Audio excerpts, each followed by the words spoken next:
हो ना. आणि फुकट म्हणजे ॲमेझॉनवर हे फुकट मिळणार आहे, फ्लिपकार्टवरचे याच्या ऑफर्स चालल्यात तर इथे क्लिक करा, असे सर्रास मेसेज येतात. आणि व्हॉट्सॲपला तर मला असं वाटतं गेल्या बाजार दिवसाला 2-3 मेसेज सहज येत. अहो तुम्हाला म्हणजे विनोदी भाषेत माझ्या भाषणात सांगतो नेहमी, तुम्हाला बायकोच्या शिव्या सुद्धा फुकट मिळत नाहीत. तुम्ही काहीतरी चूक करावी लागते मग तुम्हाला मिळतात.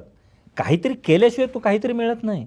मग इथं कसं काय तुम्हाला विना गॅरंटर तुम्हाला 2 लाख रुपये कर्ज मिळेल? जाहिराती येतात आणि तुम्ही अडकता. किंवा आमचा सर्वे फॉर्म भरून द्या, रिव्ह्यूज लाईक वगैरे करून द्या आमच्या आम्ही लिंक पाठवतो हॉटेलच्या, आणि मग तुम्हाला पर लाईक 40 पैसे मिळतील. आता ॲक्च्युली तुम्ही त्या हॉटेलला गेलेलं नसता, का करावं म्हणजे बसल्या जागी तुम्ही लाईक मारणार त्याला, का तर तुम्हाला 40 पैसे मिळणार.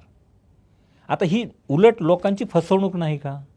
की तुमच्या भरोश्यावर समजा एकाने म्हणजे माझ्याच ओळखीच्या मित्राने या प्रियाने, ती करत नाही म्हणा असलं, पण तिने जर असा रिव्ह्यू टाकला असेल चुकीचा म्हणजे पैशासाठीचा, आणि मी फसणार कारण माझी जवळ फसवणूकच आहे. बरोबर. ही एक फसवणूक नैतिक आहे. दुसरी फसवणूक अशी आहे की ते लोक नंतर तुम्हाला हळूहळू मोहात पाडत नेतात की तुम्ही आता 80 पैशाच्या गटात आहात, तुमचे लाईक्स खूप येत आहेत, मग तुम्ही प्रीमियर गटात यायचं आहे का, तुम्हाला 140 रुपये मिळू शकतात एका रिव्ह्यूचे. जे 40 पैशावरून 140वर नेलं की अनेक तरुण लोक ह्याच्यात मोहात पडतात. बसल्या जागेवर पैसा मिळतो असं वाटतं. Easy going.